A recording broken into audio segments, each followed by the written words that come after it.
జై శ్రీరామ్. శ్రీమాత్రే నమః. శ్రీ గురుభ్యో నమః. 2025 సంవత్సరం జూన్ మాసంలో ద్వాదశ రాశుల వాళ్ళకి, ద్వాదశ లగ్నాల వాళ్ళకి జూన్ మాసం యొక్క ఫలితాలు. గోచర గ్రహస్థితుల్ని ప్రసాదించే గ్రహదేవతలు ఏ ఏ రాశుల్లో స్థితులు అయి ఉన్నారో ప్రథమంగా అవి పరిశీలిద్దాం మనం. అన్నిటికంటే ప్రథమ రాశి అయిన మేషరాశిలో శుక్ర భగవానుడి సంచారము, అలాగే ద్వితీయ రాశి అయిన వృషభ రాశిలో రవి బుధుల సంచారము, బుధ భగవానుడు ఈ నెల 6వ తారీఖు వరకు కూడా వృషభ రాశిలో సంచారం చేసి 6వ తారీఖు తర్వాత నుంచి అంటే 7వ తారీఖు నుంచి మిథున రాశిలో ఆయన సంచారం కొనసాగుతుంది. మిథున రాశిలో ఆయన సంచారము తర్వాత ఈ నెల 23వ తారీఖు మిథున రాశిలోంచి కర్కాటక రాశిలోకి ఆయన సంచారం జరుగుతుంది. అలాగే సూర్యనారాయణమూర్తి కూడా వృషభ రాశిలో జూన్ 15వ తారీఖు వరకు సంచారం చేసి 16వ తారీఖు నుంచి మిథున రాశిలోకి అడుగిడబోతూ ఉన్నాడు. ఇంకా అలాగే దేవగురువు అయిన బృహస్పతి మిథున రాశిలో సంచారం జరుగుతూ ఉంది. కర్కాటక రాశిలో మంగళ సంచారం జరుగుతూ ఉంది ఈ నెల 6వ తారీఖు వరకు కూడా. 6వ తారీఖు నుంచి కర్కాటక రాశిలో ఉన్న మంగళ సింహరాశిలోకి సంచారం సాగిస్తారు. సింహరాశిలో కేతు భగవానుడు మరియు కేతు భగవానుడు ఆల్రెడీ అక్కడ ఉన్నాడు. మంగళ కూడా 7వ తారీఖు నుంచి సింహరాశిలో సంచారం సాగిస్తూ ఉన్నారు. కుంభరాశిలో రాహు భగవానుడి యొక్క సంచారము, చివరిదైన మీనరాశిలో శనైశ్వరుడి సంచారం. ఈ గోచార గ్రహస్థితుల రీత్యా ద్వాదశ రాశుల వాళ్ళకే కానివ్వండి, ద్వాదశ లగ్నాల వాళ్ళకే కానివ్వండి ఎలాంటి ఫలితాలు ఉంటాయో మనం చూద్దాం. ఇప్పుడు మనం ఈ మాసం యొక్క ఫలితాలు ద్వాదశ రాశుల వాళ్ళకి ఎలా ఉంటుందో తెలుసుకుందాము.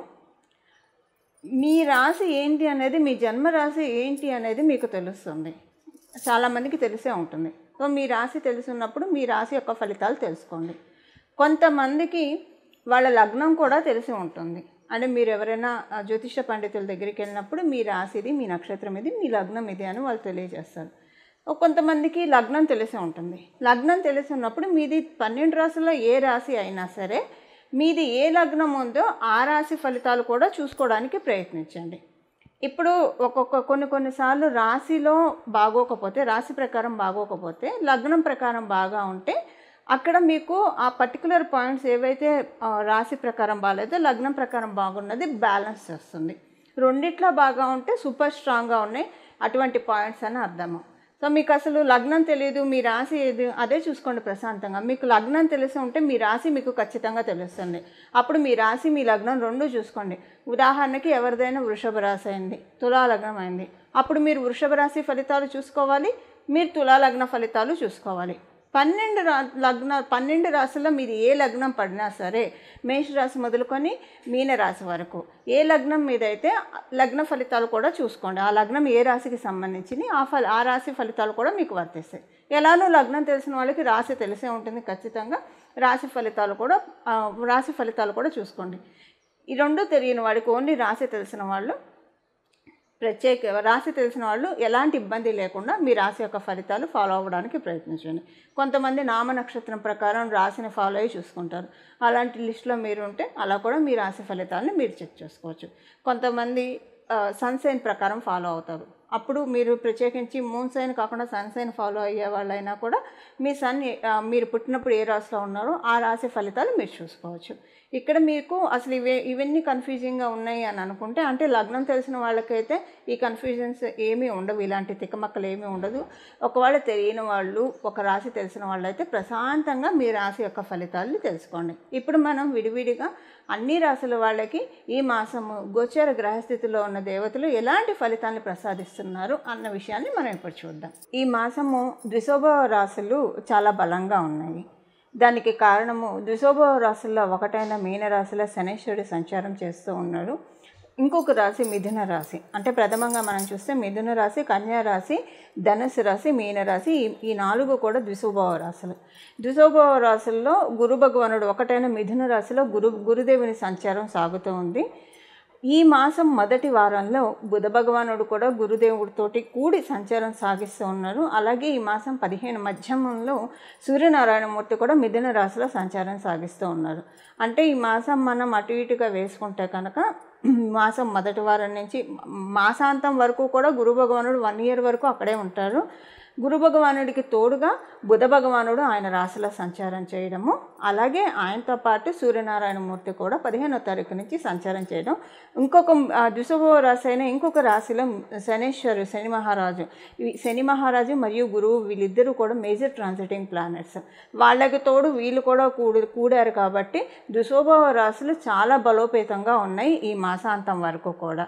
ద్విశుభ రాశులు బలోపేతంగా ఉండడం వల్ల మీకు ఎలాంటి రిజల్ట్స్ వస్తాయి అనేది ఇప్పుడు మనం విడివిడిగా ఒక్కొక్క రాశి వాళ్ళకి చూసుకుందాం. కన్యా రాశి, కన్యా లగ్నంలో పుట్టిన వాళ్ళకి ఈ మాసం యొక్క గోచార గ్రహస్థితుల ఫలితాలు. మీకు దశమ స్థానం చాలా బలంగా ఉండబోతుంది. ఉద్యోగస్తులందరికీ కూడా చాలా అంటే చాలా చక్కటి శుభ సమయము, మంచి అనుకూలతల్ని మీరు చూస్తారు. మీ యొక్క హయ్యర్ అఫీషియల్ యొక్క అప్రిసియేషన్స్ని మీరు చక్కగా తీసుకోగలుగుతారు. ఉద్యోగస్తులందరికీ కూడా మీ దశమాధిపతి అయిన బుధ భగవానుడు 7వ తారీఖు నుంచి దశమ స్థానంలో సంచారము ఉద్యోగస్తులందరికీ చాలా మంచి ఫలితాన్ని కలిగిస్తున్నారు. మీరు ప్లేస్మెంట్ సర్వీసెస్ చేస్తూ ఉంటే మీకు చాలా మంచి శుభ సమయము. ఏదైనా ఒక ప్లేస్మెంట్ కోసం మీరు ఎదురు చూస్తూ ఉంటే, అంటే ఒక మంచి ఉద్యోగం కోసం ఎదురు చూస్తూ ఉంటే మంచి పీరియడ్ ఇది వస్తుంది మీకు. మీరు హెచ్ఆర్ పొజిషన్లో ఉన్నా లేదా ఫైనాన్షియల్ ఫీల్డ్స్లో ఉన్నా చాలా చక్కగా ఉంటుంది ఉద్యోగస్తులకు. అంటే ఏ రంగంలో ఉన్న వాళ్ళకైనా సరే ఉద్యోగస్తులకి చాలా అంటే చాలా అల్టిమేట్ సూపర్బ్ పీరియడ్. మరి వ్యాపారస్తుల మాట ఏంటి?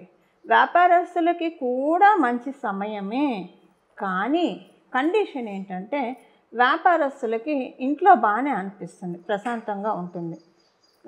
వ్యాపారంలో కొంచెం అవకతవకలు జరిగినట్లు అనిపిస్తుంది.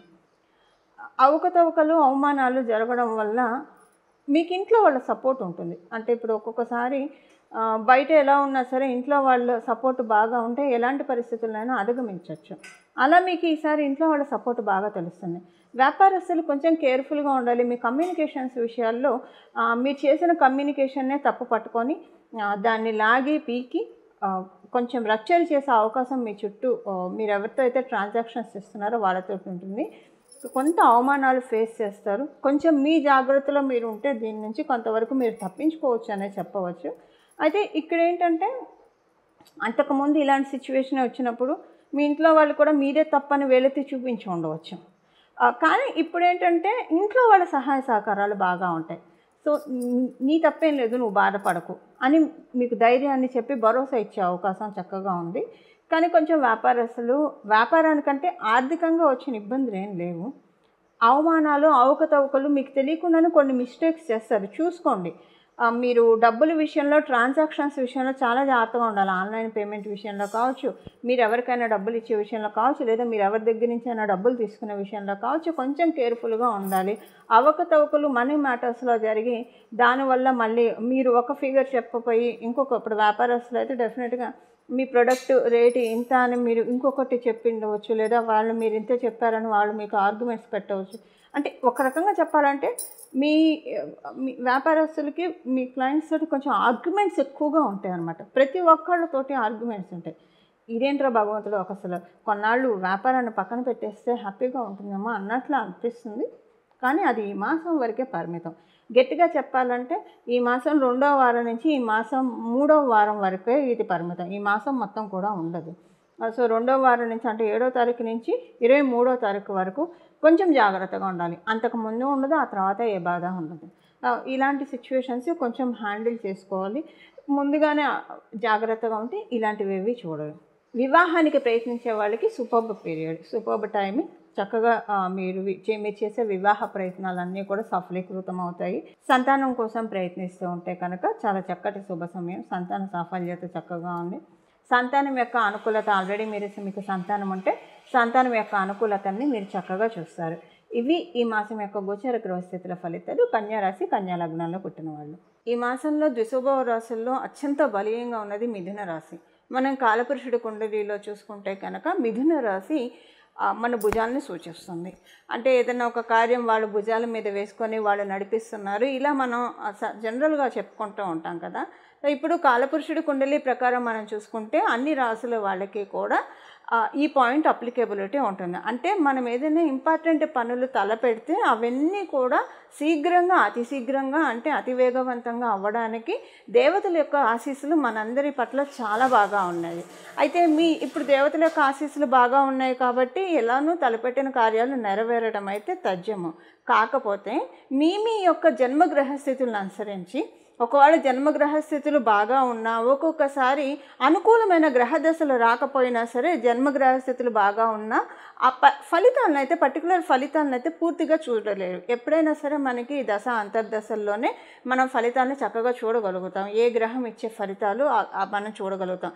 మన జాతకంలో రాజ్య సంబంధ యోగం ఉందా, రాజయోగాలు ఉన్నాయా, విపరీత రాజయోగం ఉందా, నీచభంగ రాజయోగం ఉందా, కొన్ని వందల యోగాలు ఉన్నాయి మనకి పరాశర సంహిత ప్రకారం.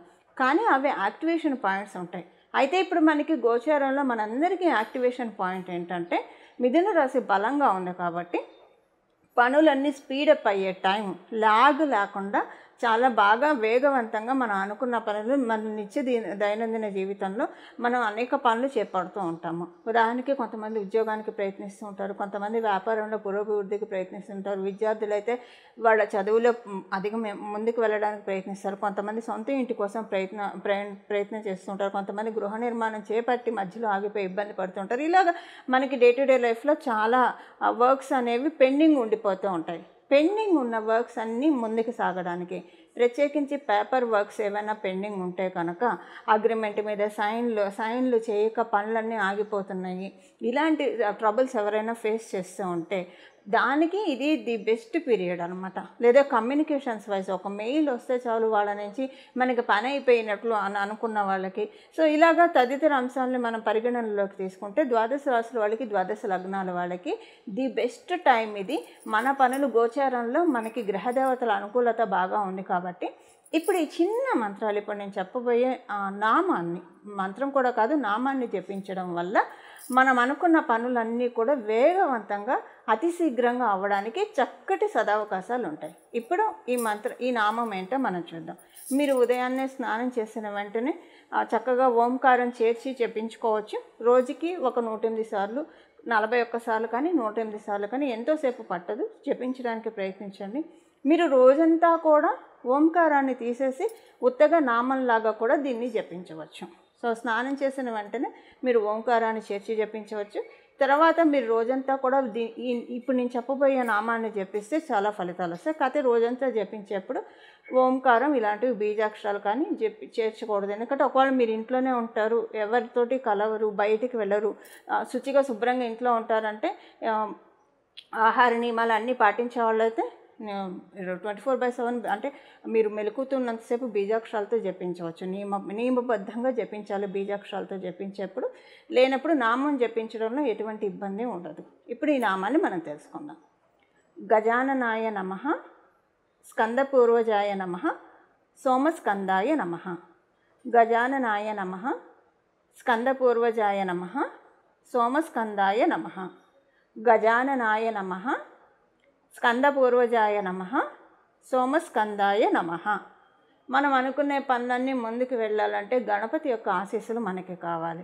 అందువల్ల గణపతికి సంబంధించిన మంత్రము ఎప్పుడైనా సరే స్కందుడు మన పనులన్నీ కూడా ముందుకు తీసుకెళ్తూ ఉంటాడు. మనకి ఏ పనులలో ఆటంకం రాకుండా పనులన్నీ అతి ఎందుకంటే ఆయన దేవసైన్యాధ్యక్షుడు కాబట్టి పనులన్నీ వేగవంతంగా అవ్వడానికి మనల్ని బ్లెస్ చేస్తూ ఉంటారు. అందువల్ల స్కందపూర్వజాయ నమః అంటే స్కందుడికి పూర్వుడు ఎవరు? గజాననుడు. అంటే గణపతి యొక్క నీ యొక్క ఎల్డర్ సిబ్లింగు గజాననుడు అని మనం చెప్తున్నాం. ఆ మంత్రం యొక్క నామం యొక్క అర్థం ఏంటంటే సుబ్రహ్మణ్య స్వామి యొక్క అన్న గణపతి అని ఆ మంత్రం యొక్క అర్థం అన్నమాట. అది స్కందపూర్వజాయ నమః. అలాగే సోమస్కందాయ నమః. ఆయన సోముడి యొక్క పుత్రుడు కాబట్టి సోమస్కందాయ నమః. ఈ నామాలు మనము ఈ నెలంతా కూడా జపించుకోవడం వల్ల చాలా మంచి ఫలితాలు వస్తాయి. నేను చెప్పిన మాట గుర్తుపెట్టుకొని మీరు స్నానం చేసిన వెంటనే అయితే ఓంకారం చేర్చుకొని జపించవచ్చు. ఇది 108 సార్లు ఎవ్రీడే కనీసం జపించడానికి ప్రయత్నించండి. మీరు ఏ పనిలో ఉన్నా సరే ఈ నామాల్ని మనసులో జపించుకుంటే కనుక పనులన్నీ కూడా ఏవైతే మీకు వర్క్స్ అన్నీ పెండింగ్లో ఉన్నాయో, పనులన్నీ ఏవైతే పెండింగ్లో ఉన్నాయో అవన్నీ కూడా చక్కగా ముందుకు వెళ్ళడానికి చక్కటి ఆస్కారం గ్రహదేవతల దయ వల్ల దొరుకుతుంది. అందులో ఈ మాసం ద్విశుభవ రాశులు చాలా బలీయంగా ఉండడం వల్ల మనం అనుకున్న పనులన్నీ కూడా వెంటనే వేగవంతంగా జరగడానికి చక్కటి అవకాశం ఉంటుంది.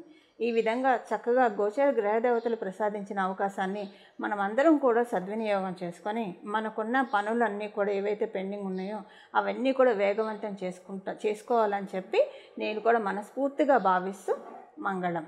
నమో భగవతే వాసుదేవాయ.